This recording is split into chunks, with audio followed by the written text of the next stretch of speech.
Whenever Kaylee is. Perfect. So my name is Laura Hoffman. I am the district director for County Commissioner Marion Green, who is our commissioner here in District 3. Unfortunately, she wasn't able to make it tonight, but she is very excited that we have a chance to touch base with you all, and was also at your housing committee meeting. Was it earlier this week? Time is weird now. Last week, Kaylee says. So, and she's very excited about this project. We are pleased to have a number of county experts here to share with you our plans for the proposed project at 2400 Stevens. And I will kick it over to the director of our Office to End Homelessness, David Hewitt, to do introductions. Thank you, Laura. Good evening, everybody. David Hewitt. So as Laura was saying, I'm going to kick us off. I'm going to set some of the broader context for this proposal, and then I'll hand to Trish Thacker of the Salvation Army, who's with us here today as well, to speak to some of the program specifics. Our facilities director, Margot Geffen, will speak to some of the logistics. And we have a couple of other folks here, depending on who you need as we dive into discussion and questions. For my part, in the interest of time, I'll focus on the major areas that came up in discussion and through the survey data collected this week. And thank you to Kaylee for facilitating that process. And a full written response to the survey questions was shared earlier today, so hopefully that's made its way to all of you. There were some questions that were planning related, and I thought responding to those would allow me to provide some context to kind of start us off. So in 2019 at Hennepin, we worked with community partners to set out a new vision for the single adult shelter system, and one that focused on lowering barriers, improving outcomes, and increasing capacity for underserved populations. And the backdrop for that work, of course, was the alarming, even before the pandemic, growth in unsheltered homelessness and encampments in our community. And specific recommendations were created in that process with our shelter providers, and in particular the advocacy group Street Voices of Change, which is comprised of people who are experiencing or have experienced homelessness. Just what it's worth, I was here for some of the earlier conversations. I heard the comment about paying community members for their input. As a principle, all funding decisions, recruitment decisions, we involve people with experience of homelessness and we pay them for their time. Anyway, I digress. The recommendations that came out of that process included reforms to existing shelters that have since been implemented, dramatically increasing the number of housing-focused case managers, reducing the number of guests at each site, moving to 24/7 opening, adding storage, air systems, restrooms, and other physical improvements. The recommendations also included establishing 3 additional shelter programs to better meet the needs of people who have otherwise gone unsheltered. These have also since been implemented. The first was a culturally specific shelter focused on the needs of the Native American community. The second was a medical respite shelter. The third was a small-scale, 30-bed standalone emergency shelter for female identified individuals. And this specifically reflected excess demand for female shelter spaces that led to some being turned away, the absence of any existing female-only shelter program in our community, and the higher vulnerabilities experienced by people who identify as female when going unsheltered in relation to violence, exploitation, and abuse. Salvation Army was selected to operate this program following a competitive process that again included the people who lived experience of homelessness, who were again paid for their time, and other external experts. And the program began operating at a temporary location in the Northrop neighborhood in South Minneapolis in December 2020.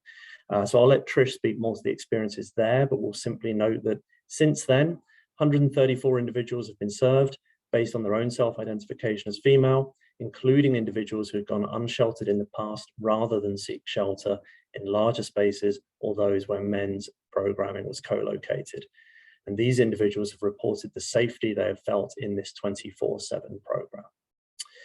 As you are likely aware, the majority of questions we received revolved around the selection of this specific site and location.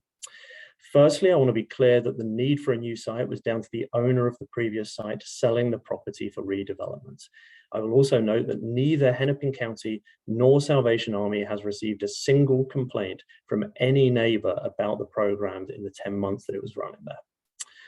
Questions were also raised around concentration of shelters. I will share that there were 1,080 people in homeless shelters in Hennepin County on October 12th. I actually just got the October 19th number and it was pretty similar, up slightly. One thing that was constant was that the Simpson shelter is the only designated homeless shelter in the Whittier neighborhood that appears in that data, and it accounted for 7% of that total, with 77 guests, as opposed to 1,003 guests residing in homeless shelters in other neighborhoods on that night. The city of Minneapolis does require that new homeless shelters be located at least 350 feet away from existing homeless shelters.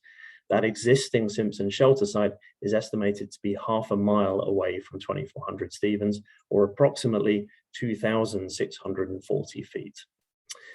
Questions were also raised about locating shelters in other neighborhoods. Several new shelters opened over the last year. These included temporary pandemic shelters, which themselves comprised hundreds of units, none of which were located in Whittier. In addition, there has been a new permanent 100-bed shelter opened in the North Loop, serving people exiting encampments with a focus on chemical and mental health. A new permanent 50-bed shelter in the Cedar Franklin corridor, focused on serving the culturally specific needs of the Native American community, as per the aforementioned shelter strategy. A temporary 40-bed medical respite shelter, again part of that strategy, near the University of Minnesota, and that will transition to a permanent location in Elliott Park in 2022 as part of a new 200-unit supportive complex. And then finally, this temporary 30-bed shelter that we hope to transition to this location in the Whittier neighborhood. Several sites across the city were considered for this, but this site and location was prioritized really for three reasons. The building is turnkey. It was rehabilitated as a youth hostel recently. It is nearly perfectly fitted out for offering a safe, dignified space for people to stay. Two, as we all know, the Whittier neighborhood offers great amenities, transport links, parks, galleries, proximity to downtown, access to opportunities.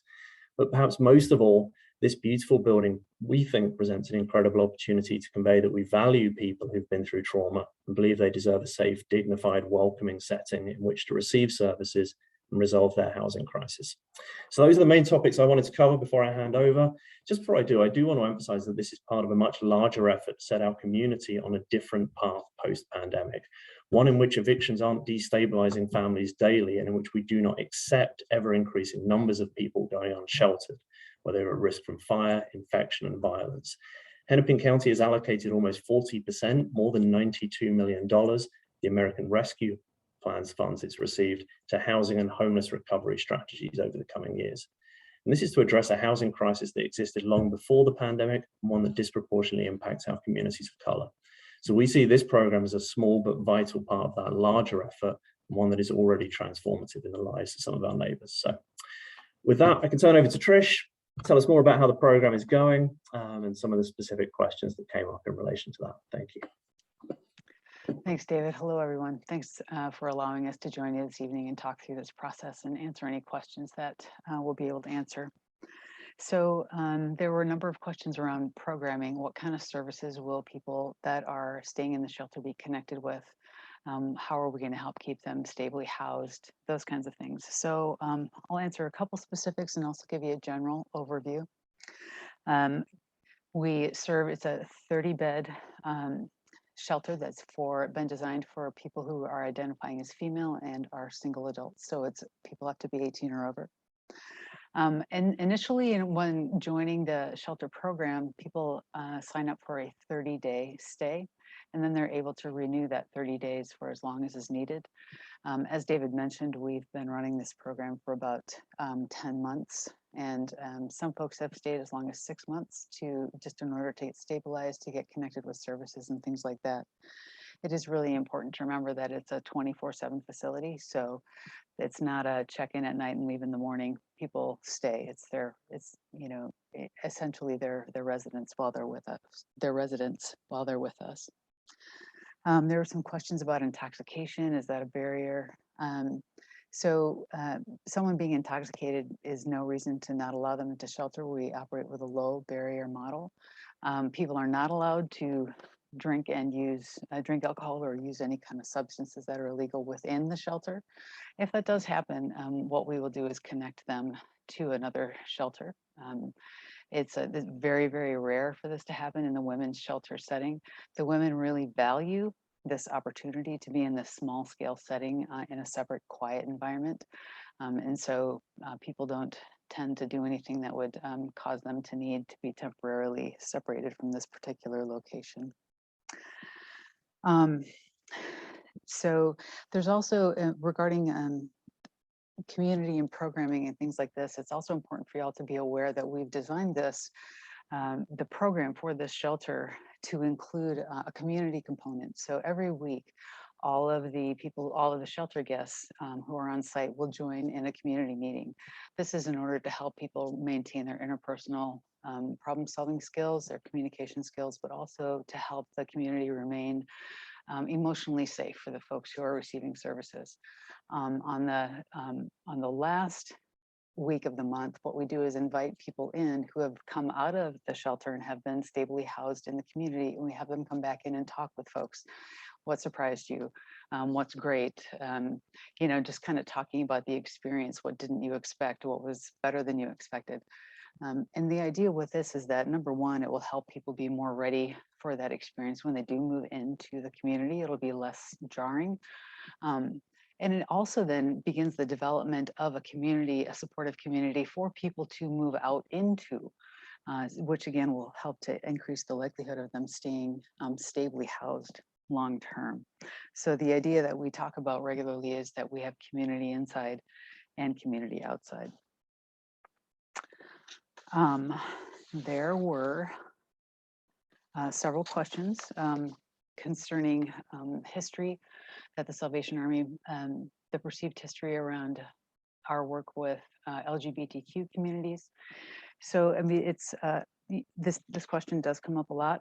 We understand that there's some hard history that has happened over the period of time, but it's also really important to look at how we are operating now and how we move forward.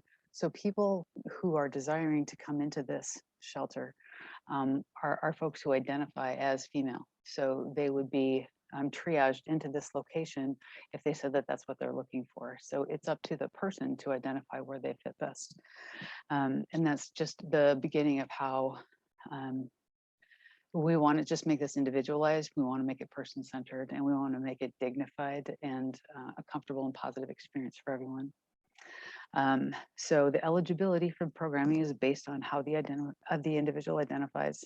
We do have some individual rooms with bathrooms for people who would require more privacy, so that people can have the ability to be comfortable in the space that they're staying in. The goal again is that all guests would be treated with dignity and respect. So we do a bunch of additional training with our staff around cultural and sensitivity competence, but it's important to also remember that that this is more than the staff. This is also working with the clients, especially if it's a shared room situation. So we join in the conversation in helping all of the roommates and all of the residents within the shelter community treat each other with dignity and respect. That's really the key to how we want to operate. It's literally in part of our mission statement. You know, at the Harbor Light Center, we meet people at their greatest point of need to offer hope and services without discrimination, and we're really we're deeply committed to that.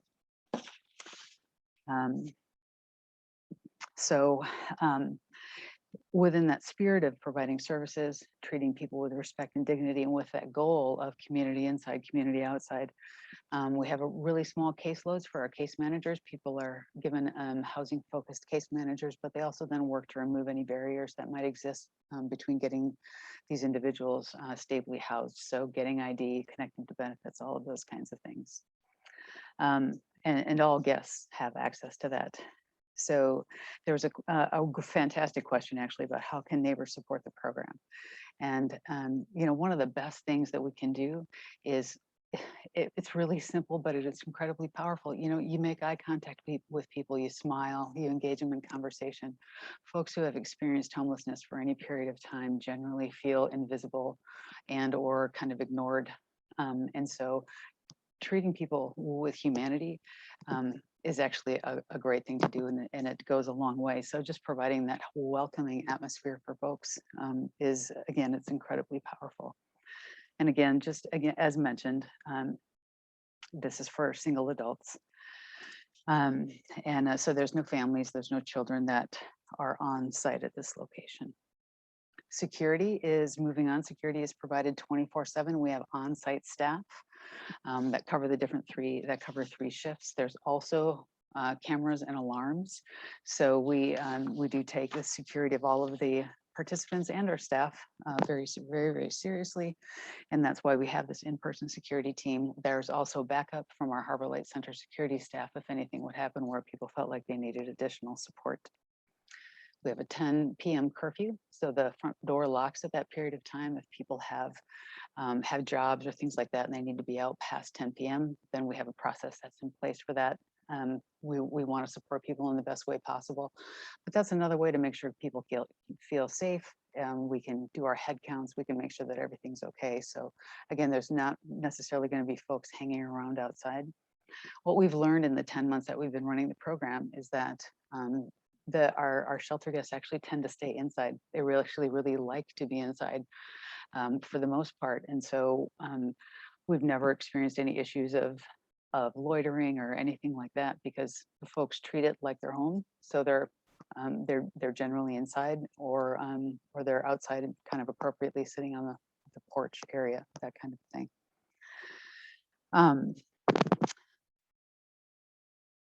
Yes, we have, and David mentioned this, there haven't been any incidents or complaints from any of the residents in the area around the program that's been running to date. We haven't had any safety or security issues as well. We don't anticipate that there's going to be any fencing or anything like that additionally added to the space. And it's going to continue to be a welcoming and warm environment. I think that's what I have for the moment and happy to answer any questions as we come to that point in the discussion. Thank you, Trish. I think we just have Margot with any logistics and then we're good to go. Okay, Margot, you are tasked with the super speed 1 to 2 minutes, nuts and bolts. Perfect. No problem. So I am the facilities director for Hennepin County. So we have real estate planning on our teams.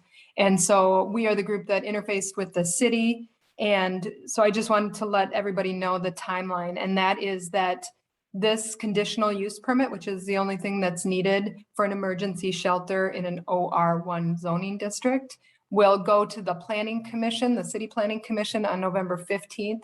That's at 4:30, and I believe it is a public hearing and it is online. So anyone is welcome to go to that meeting as well. And so that is the next step. The city does send out notices to those individuals or those properties that are within 350 feet of the property. We are through. We are done. Thank you all. Thank you. Awesome. Kaylee, go ahead and stop recording.